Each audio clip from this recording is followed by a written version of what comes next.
महाराष्ट्रातल्या प्रत्येक व्यक्तीला जो प्रश्न पडलेला आहे की अजितदादांचा जो ऍक्सिडेंट होता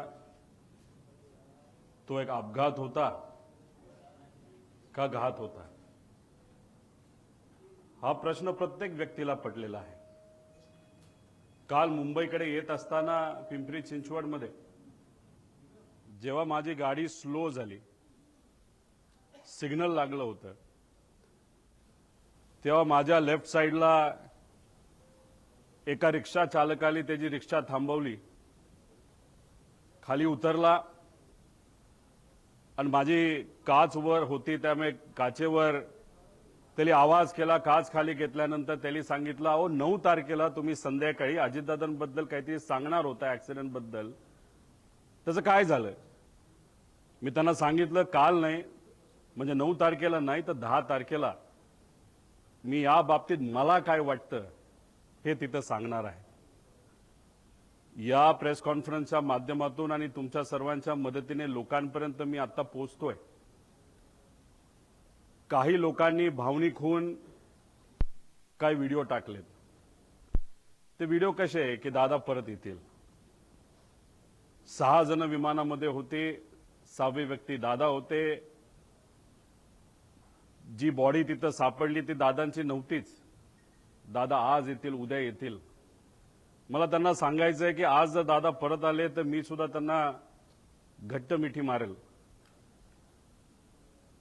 पण ऍक्सिडेंट झाल्यानंतर 6 दिवस दररोज जेव्हा मी उठत होतो तेव्हा मला असं वाटत होतं काहीतरी घाणेरडं स्वप्न मी तिथं बघितलेलं आहे की दादांचा ऍक्सिडेंट झाला आणि ते फक्त स्वप्नच होतं आणि खऱ्या अर्थाने ही गोष्ट घडली नाही असं कुठेतरी मला तिथं वाटत होतं। कधीपर्यंत? जेव्हा दादांचा एक स्वेटर तो सुद्धा जळलेला, त्यांची चप्पल, त्यांचं घड्याळ जे दररोज ते घालायचे आणि ते घड्याळ दादा कधी पण त्यांचा जो वेळ असतो ते 15 मिनिटं पुढे ठेवायचे। 9 वाजले त्या घड्याळात वाजले होते आणि ते जळलेलं घड्याळ बंद पडलेलं तिथं मी बघितलं आणि जे कोणी तिथं बघत होते त्यांच्या डोळ्यात अक्षरशः अश्रू होतं, कुणी निशब्द झाले होते, कोणाला काहीच बोलता येत नव्हतं। त्यामुळे मला सर्व लोकांना एवढंच सांगायचंय की जी घटना झाली नाही, जे दादांना झालं नाही आपल्या सर्वांना वाटतं तसं नसून ही घटना झाली आहे आणि आज दादा आपल्यामध्ये नसले तरी सुद्धा विचाराने ते आपल्या सर्वांबरोबर आहेत। ते हे एक प्रेझेंटेशन इथं मी तुमच्या सर्वांसाठी केलेलं आहे। या प्रेझेंटेशनमध्ये मी स्वतः, माझी टीम, मित्र, ज्यांच्या कोणाकडे पर्यंत मी पोहोचू शकलो त्यांच्याकडनं जी माहिती आम्हाला मिळाली ती माहिती या प्रेझेंटेशनच्या माध्यमातून आपल्या सर्वांपर्यंत आणण्याचा प्रामाणिकपणे प्रयत्न केलेला आहे। काही लोक म्हणतील ही कुठून आणली, कशी आणली? ही आम्ही आणली आहे। अजितदादांच्या प्रेमापोटी ही माहिती आम्ही गोळा केलेली आहे। मी सरकारमध्ये नाही, आम्ही सरकारमध्ये नसलो तरी जे काही जमलं, कारण का शेवटी दादा असतील, साहेब असतील, आम्हा सर्वांना एवढंच सांगितलेलं आहे की प्रयत्न करत राहावा आणि तो प्रयत्न या प्रेझेंटेशनच्या माध्यमातून हाच केलेला आहे की खरं काय घडलं याची माहिती लोकांना पाहिजे, आम्हाला माहिती पाहिजे, म्हणून हा प्रामाणिक असा प्रयत्न तिथं केलेला आहे। माझ्यासारख्या छोट्याशा कार्यकर्त्याला जर एवढं जमत असेल तर मला असं वाटतं की जर सगळ्या रिसर्च एजन्सीज, इन्व्हेस्टिगेशन एजन्सीज जर सरकारनी नाही तर सरकारमध्ये असणाऱ्या लोकांनी जर लावल्या तर लवकरात लवकर आपल्याला या बाबतीतलं रहस्य त्या ठिकाणी कळू शकतं। सुरुवात करत असताना आता दादांचा मुंबई ते बारामतीचा विमान प्रवास थोडक्यात दिलेला आहे। 210 किलोमीटर विमानाचं अंतर त्यांना तिथं कव्हर करायचं होतं। 27 मिनिटं त्यांना त्या ठिकाणी लागणार होती आणि विमान कुठलं होतं तर VSR ही एक कंपनी ऑपरेटर, त्यांचं त्या ठिकाणी ते होतं। लेअरजेट नावाचा एक ब्रँड आहे, बंबार्डियर नावाची एक कंपनी आहे कॅनडाची, पण हे विमान हे अमेरिकेमध्ये त्या ठिकाणी बनलं आहे। पुढे आता याबद्दल विमानाबद्दल बोलायचं झालं, बंबार्डियर एरोस्पेस 2010ला हे विमान बनलेलं आहे। लेअरजेट 45 हे विमानाचा टाईप आहे। खूप फास्ट विमान असतं, 51,000 फूट उंचीवर हे विमान त्या ठिकाणी ट्रॅव्हल करतं बाकीचे जर विमानं आपण बघितली ज्याच्यामध्ये कुठलीही असू दे तर ते विमानं हे 41,000च्या आसपास त्या ठिकाणी असतात. आता हे विमान लेअरजेट 45 असं त्या ठिकाणी दिसतं.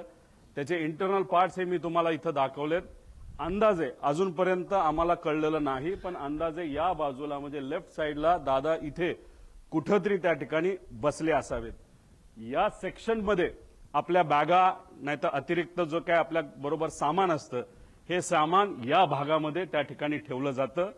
इथं पेट्रोल म्हणजे ह्या पेट्रोलच्या टाक्या आहेत असं आपल्याला समजायला काय हरकत नाही. बाकी डिटेल जर कोणाला पाहिजे असतं तर हे डिटेलमध्ये इथं दिलेलं आहे. आता या व्हीएसआर कंपनीची माहिती मला आपल्या सर्वांना द्यायची. याच्यामध्ये विजय कुमार सिंग त्यानंतर सीमा रिमी सिंग हे दोघं याच्यामध्ये पार्टनर आहेत आणि विस्ता सेल्स प्रायव्हेट लिमिटेड नावाची एक कंपनी आहे. दोन डिरेक्टर विजय कुमार सिंग आणि रोहित सिंग. विजय आणि रोहित हा विजयचा मुलगा आहे. रोहित सिंग बद्दल मी पुढे 2-3 स्लाइड पुढे त्या ठिकाणी आपल्या सर्वांना माहिती देतो.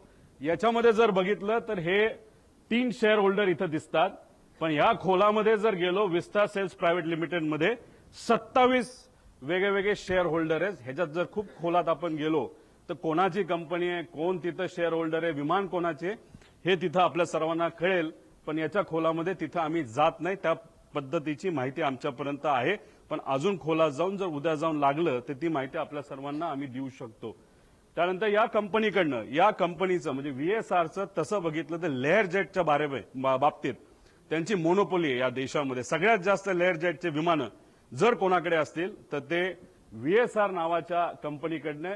विजय कुमार सिंग एक छोट्या कंपनीमध्ये काम करायचे, पण नंतर कष्ट केले असतील नाहीतर काय बऱ्याच काय गोष्टी झाल्या असतील, त्यांनी स्वतःची व्हीएसआर नावाची ही कंपनी तिथं सुरू केलेली आहे. पुढे आता अपघाताच्या दिवसाची टाइमलाईन जर आपण बघितली तर 7:02 तिथं जो क्रू असतो म्हणजे पायलट अटेंडंट हे सगळे तिथं 7:02 तिथं पोहोचले.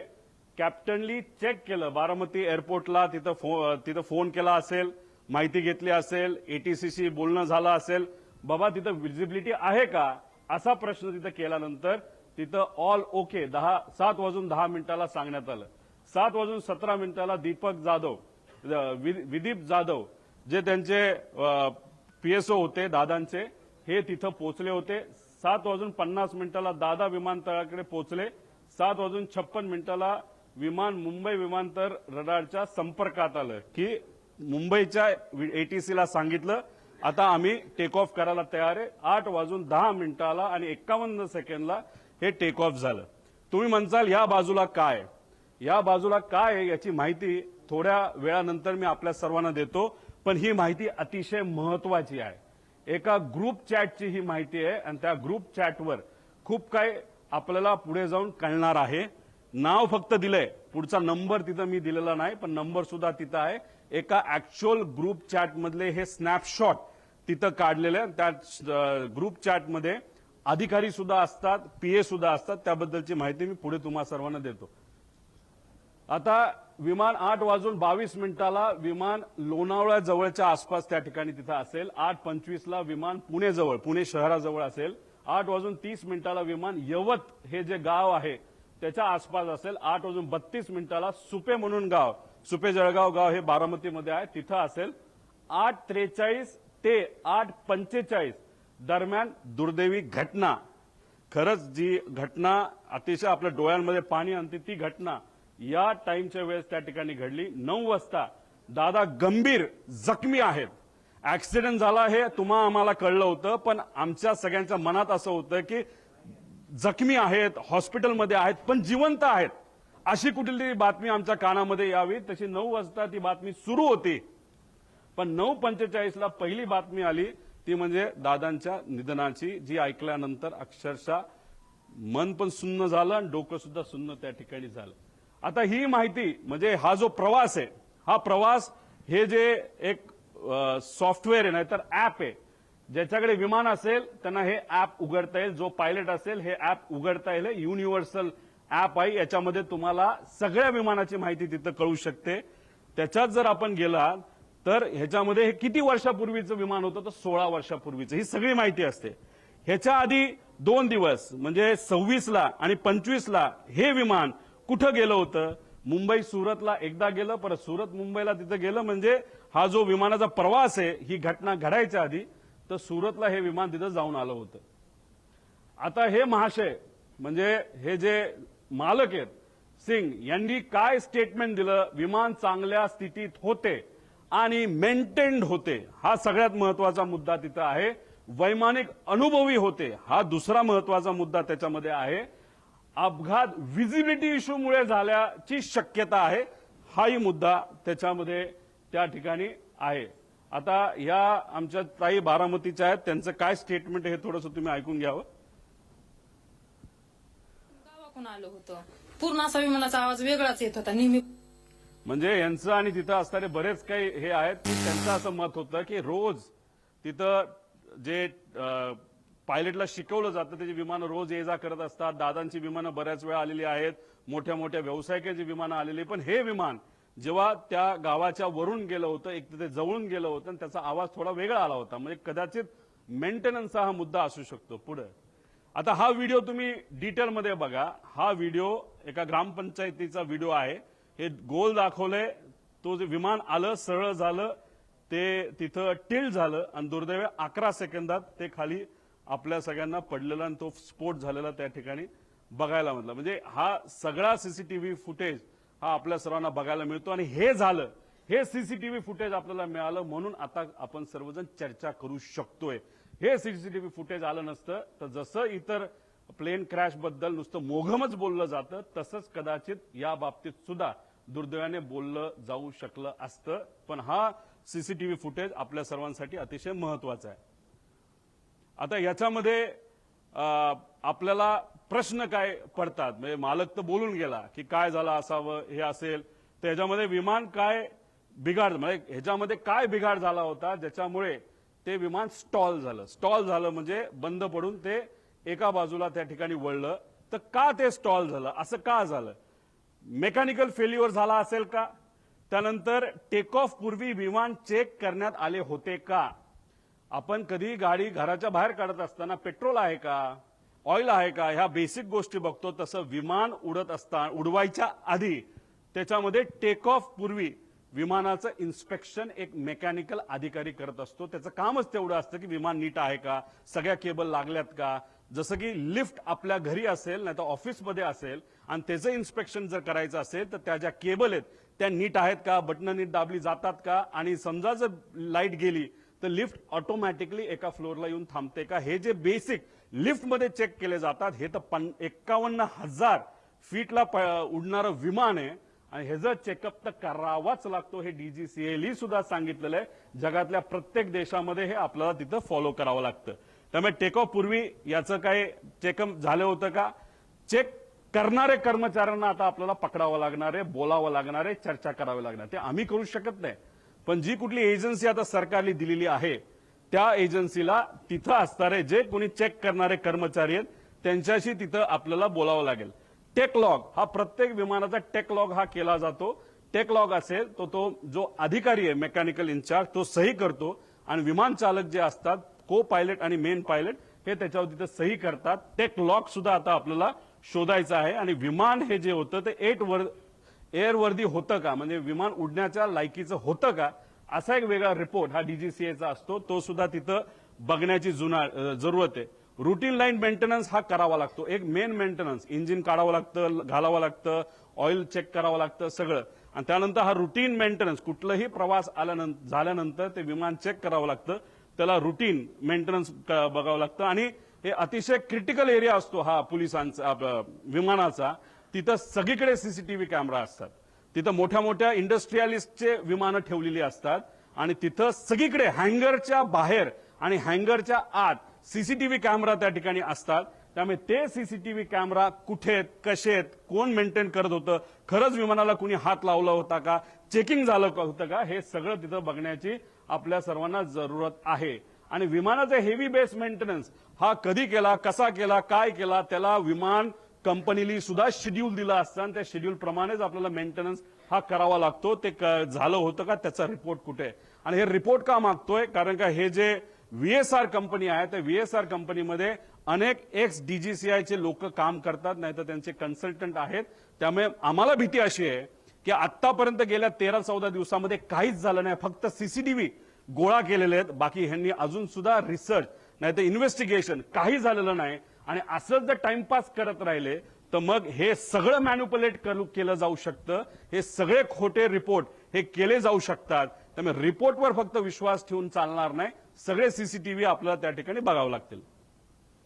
आता ह्याच्यामध्ये या कंपनीचा इतिहास आपण तिथं बघू. तुम्हाला आठवत असेल 2023ला एक ऍक्सिडेंट झाला होता.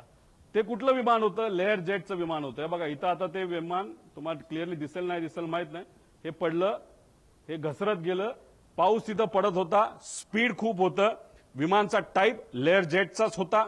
आता काही लोक लगेच टीव्हीवर बोलायला लागले होते की अरे बारामतीचं जे विमान आहे त्या ILS सिस्टम नाहीये, असं बरेच रिसर्च अभ्यासू लोक म्हणायला लागले. बरोबर आहे, पण त्याच विमानतळावर बऱ्याच वेळा अनेक वेळा मोठे इंडस्ट्रियलिस्ट पासून सगळे तिथं उतरलेले आहेत ILS सिस्टम नसताना. आणि ILS सिस्टम बद्दल आपण चर्चा करतोय तर हा ऍक्सिडेंट जिथं झाला मुंबईला, तिथं तर हायली अडव्हान्स सिस्टम आहे, ILS सिस्टम सुद्धा आहे, तरी सुद्धा हा अपघात झाला कसा? त्यामुळे फक्त ILS सिस्टम बारामतीला नाही म्हणून ते ढकलून त्या ठिकाणी चालणार नाही. आता हा ऍक्सिडेंट झाला, कसा झाला, काय झाला, व्हिजिबिलिटी वर ढकलून मोकळे झाले विमानाचे, अजून पाऊस होता, हे होतं. मग ILS सिस्टम असताना पाऊस होताना सुद्धा बाकी विमानं लँड होऊ शकत होते. मग आमच्या VSR या कंपनीचं लेअर जेटचं विमान का लँड होऊ शकलं नाही आणि का घसरत गेलं याचा अभ्यास कुठं ना कुठे त्या ठिकाणी करावा लागेल. 2023चा हा विषय. मग आतापर्यंत रिपोर्ट आला असेल, आतापर्यंत एन्क्वायरी क्लिअर झाली असेल, तो रिपोर्ट मीडियाकडे आला असेल, तो रिपोर्ट कंपनीली जे लोक आत होते, ज्या कंपनीली ते भाड्यावर घेतलं होतं त्या लोकांना दिला असेल अशी अपेक्षा आपण करू. कारण 2 वर्ष एवढा मोठा अपघात होऊन हे कुठेही रिपोर्ट कुणी दाबू शकत नाही. बघूया काय झालं पुढे. दुर्दैव असं 2023ला हा अपघात झाला, पण आतापर्यंत त्याचा रिपोर्ट आलेला नाही. अजितदादांचा दुर्दैवी ऍक्सिडेंट झाल्यानंतर त्या बातम्या जेव्हा अख्ख्या देशामध्ये तुमच्या माध्यमातून त्या ठिकाणी केल्या गेल्या, तेव्हा कुठेतरी DGCAला तिथं जाग आली आणि final report soon in September 2023 Mumbai layer jet असं सांगण्यात आलं. म्हणजे कुठेतरी VSRचा एक होल्ड आहे DGCAवर, असं आमच्या सगळ्यांचं मत आहे. म्हणून एवढा मोठा रिपोर्ट होऊन त्या ठिकाणी तो दाबण्यात आला. मग का हा रिपोर्ट दाबण्यात आला? हा रिपोर्ट जर आतापर्यंत आला असता, तो जर सरकारपर्यंत पोहोचला असता, तर मग काही गोष्टींमध्ये बदल होऊ शकले असते. आणि मग आज आपले अजितदादा, माझे काका हे आज आपल्या सर्वांमध्ये इथं असू शकले असते. पण हा रिपोर्ट न झाला, न त्याच्यावर चेक झालं, कसं घडलं याचा कुठेही अभ्यास त्या ठिकाणी झाला नाही. हा रिपोर्ट आजपर्यंत दाबला असं आमच्या सगळ्यांचं त्याच्यामध्ये म्हणणं आहे. बरं ठीक आहे, भारताने हा रिपोर्ट दाबला. मग आता इंटरनॅशनल लेवलला काय झालं ह्याचा अभ्यास तुम्ही बघूया. EASA European aviation safety agency, ह्यातले काही विमान आहेत, लेगेसी आहे, ग्लोबल आहे, जे विमानं दुबईला पण पोहोचू शकतात, लंडनला सुद्धा पोहोचू शकतात, एवढी मोठी विमान आहेत. तुम्ही बघितलं असेल जेव्हा माझ्या मतदारसंघामध्ये एक फार मोठे क्रिकेटर हे आले होते, एक फार मोठं विमान घेऊन तिथे मी गेलो होतो आणि ते विमान हे लंडनला सुद्धा लँड होतं आणि ते कोणाचं होतं? ते VSRचं होतं. मग हे विमान लंडनला तिथं पोहोचत असेल, नाही तर युरोपमध्ये तिथं जात असेल, जेव्हा ही घटना भारतामध्ये, महाराष्ट्रामध्ये, मुंबईमध्ये घडली 2023ची, त्याची दखल युरोपियन एव्हिएशन सेफ्टी एजन्सीने घेतली आणि एजन्सीने VSRला विचारलं, अरे बाबा तुला TCO थर्ड कंट्री ऑपरेटर म्हणून आम्ही परवानगी दिलेली आहे, तुम्ही आमच्याकडे लँड होऊ शकता, पण ही घटना घडली कशी याचा रिपोर्ट आम्हाला तू दे, सेफ्टी तू करतो काय करतो कशा, या बाबतीत आम्हाला थोडी तरी माहिती दे. दुर्दैवाने आतापर्यंत ती माहिती ही या मोठ्या एजन्सीला, या VSR कंपनीला दिलेली नाही. तिथं सुद्धा हे दाबण्यात आलं आणि कुठंतरी काहीतरी गोष्ट लपवण्यात आली आणि त्यांनी सांगितलं लेव्हल 1 ची त्रुटी असल्याच्या कारणाने EASA कडून VSRचा परवाना रद्द झाला. लेव्हल 1 म्हणजे काय? सगळ्यात बेसिक सेफ्टी, ज्याच्यामुळे ऍक्सिडेंट होऊ शकतो, विमान पडू शकतं, माणूस जाऊ शकतो, याला लेव्हल 1 ची सेफ्टी त्याच्यामध्ये म्हणतात आणि ते तिथं झालं. आता there is major non compliance, त्याने हे direct serious risk to flight safety, immediate corrective action required, त्याशिवाय आम्ही उडून देणार नाही असं युरोपियन एजन्सीने सांगितलं. आणि त्यांनी काय केलं? सस्पेंडेड ऑपरेशन, ग्राउंडेड एअरक्राफ्ट, सगळे अप्रुव्हल्स आणि सर्टिफिकेट काढून टाकले. सगळा मेंटेनन्स आणि त्याच्या फ्लाईट ऍक्टिव्हिटीज त्या युरोपमध्ये होत्या सगळ्या बंद करून टाकल्या. आता हे जर युरोपची कंपनी करू शकते, हे महाराष्ट्रात घडलं, देशात घडलं, तरी व्हीएसआर अजूनपर्यंत का विमानं उडवते असा प्रश्न आमच्या सगळ्यांचा आहे. माझे काका गेले, आपले दादा त्याच्यात गेले, पण आज व्हीएसआरच्या माध्यमातून सीएमांची फ्लाईट तिथे घेतल्या जातात, सगळ्या मंत्र्यांच्या फ्लाईट घेतल्या जातात, तिथं दुसरे उपमुख्यमंत्र्यांच्या फ्लाईट घेतल्या जातात. त्यांच्या सेफ्टीबद्दल तर आपण विचार केला पाहिजे. एक नेता आमचा गेला, पण बाकी नेत्यांचं काय? मग ह्या व्हीएसआरला अजूनपर्यंत का परवानगी दिली जाते? त्यांचा एवढा होल्ड की अजितदादांचा ऍक्सिडेंट होऊन सुद्धा त्यांना तिथं थांबवलं जात नाही. ईएसए सारख्या मोठ्या एजन्सीली त्यांचा रद्द परवाना करून सुद्धा त्यांना तिथं परवानगी दिली जाते. तर एवढं फेवर व्हीएसआरला का केलं जातं असं आमचं मत आहे.